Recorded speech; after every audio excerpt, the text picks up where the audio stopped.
चलो भैया इधर ध्यान दो, चलो इधर आ जाओ। माइक चालू हो गया। हमसे कहा है अब they are selling their house, वो बेच रहे हैं उनका घर को। क्या कर रहे हैं उनका घर को? बोले प्रेजेंट का परफेक्ट बना दो। प्रेजेंट का परफेक्ट जब बनाया जाता है तो हेल्पिंग वर्ब या तो हेज लगाई जाती है या हेव लगाई जाती है। क्लियर हो गई?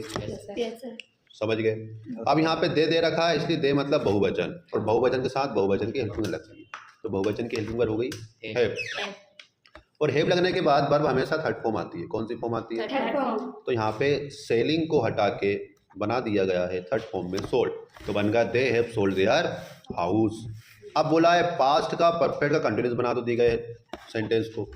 तो जब भी सिंस फोर वाला सेंटेंस होता है तो पक्की बात है बीन वाली हेल्पिंग वर्ब लगती है। यहाँ पे अपन को हेड बीन दे रखी है, पास्ट में हेड लग जाता है, तो क्या हो जाएगा हेड बीन। केवल क्या कर देंगे? ओनली हेड लगा देंगे, बाकी ऐसा कैसा कर देंगे, हेड बीन हो गया। अब यहाँ बोला प्रेजेंट का इंडेफिनिट बनाओ। प्रेजेंट मतलब सिंपल, तो या तो फर्स्ट फॉर्म लगानी है या इस फॉर्म लगानी है। तो हमें पता है ही लिख दिया। अब टोट तो क्या सेकंड फॉर्म है, पहले इसको फर्स्ट फॉर्म बनाओ, टीच हो गया। टीच में क्या लगता है? ईएस लगा दो, तो क्या बन गया? एक वचन होने के कारण ईएस लगा दे तो बन गया ही टीचेस इंग्लिश। समझ में आ गई बात?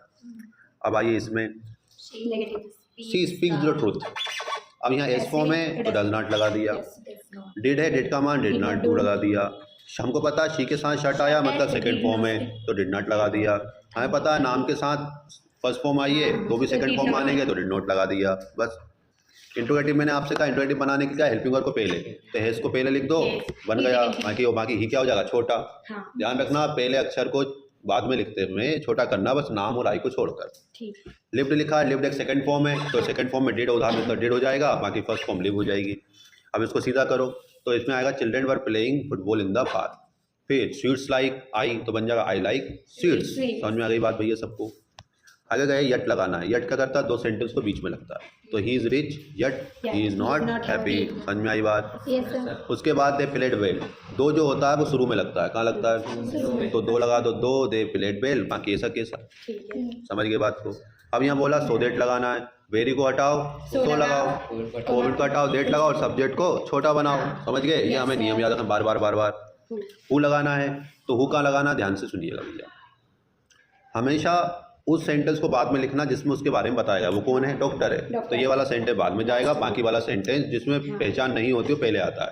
तो यहाँ पे लिखेंगे द टॉल, मैंने अभी कहा सब्जेक्ट के बाद आपको हु लिखना है। द टॉल मैन, ठीक है, who is talking to my father is a doctor. फिर मैंने कहा उसी व्यक्ति के बारे में बार बार बात होती है तो एक बार लिखते दूसरी बार नहीं लिखेंगे। समझ में आ गई बात? अगला बिकॉज लगाना, मैंने आपसे कहा दो सेंटेंस के बीच में क्या लगाया जाता है? बिकॉज लगाया जाता है। लेकिन ध्यान दीजिए पहले में आपका कोई काम होता है जो आपने किया नहीं, और दूसरे में होता है कारण। वह एब्सेंट था, क्यों? क्योंकि बीमार था। अब लगाना अपन को अनलेस और इफ। अनलेस जब होता है तो इफ लगाते हैं, इफ होता है तो अनलेस लगाते हैं। अनलेस को हटाओगे इफ लगा दोगे, और इफ जब लगता है तो हमेशा अनलेस हटने पे do not, does not, did not लगता है। यहाँ पे ऐसे इसलिए डज नॉट लगा दिया। समझ गए? अब यहाँ डज नॉट दे रखा है तो डज नॉट हट जाएगा और अनलेस लग जाएगा, बस बाकी केस फॉर्म बन जाएगी। अब गए भैया हु लगाना है। क्या लगाना है? मैंने अभी कहा आपको पहचान मतलब जिसमें उसके बारे में बताएगा वो कौन है, वो माय कजिन, ये बाद में लिखना है। तो बनेगा था वो है who is bearing A pink shirt is my cousin. Clear हो गई लाइन? अब वेयर लगाना, वेयर सेंटेंस बनाना है। उसने कहा this is the school I reach there, तो यहाँ पे लिख this is the school where I teach. जब भी वेयर लगता है तो हेयर हटता है, हेयर देयर हट जाएंगे। अब आ गए वेयर, फिर से लगाना भैया आपको। There is a will, there is a way, तो आपको शुरू में लगा देना वेयर देयर लिख दोगे। क्या लिख दोगे? Where this a well there is a way. जहाँ चाहा है वहाँ रहा है। अगर चाहोगे पास होना तो राह मिलेगी, और नहीं चाहोगे तो ये मिलेगा। समझ गए?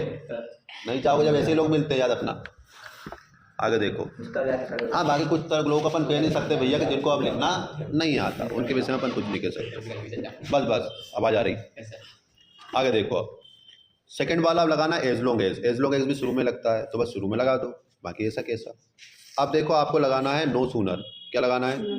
नो सूनर हमेशा एज सून एज को हटके लगता है, और उसके बाद डू डज और डिड लगाना अनिवार्य होता है। यहाँ पे सेकंड फॉर्म दिए तो लिख देंगे no sooner did the teacher enter the classroom. बाकी और ध्यान दीजिए कोमा हटाकर यहाँ पे लिखा जाएगा देन। नो सूनर के साथ हमेशा देन लगता है। अब फिर से आया एक और भैया नो सूनर वाला। अब नो सूनर से एज सून लगाना पड़ेगा, तो नो सूनर को हटा दो, एज सून एज लगा दो। एज सून एज के बाद कभी हेल्पिंग वर्ब नहीं होती तो हटा दो। बाकी डज था, डज हटेगा तो एज बनेगा, बस डाइज एज हो जाएगा, बाकी ऐसे का देन भी हट जाएगा।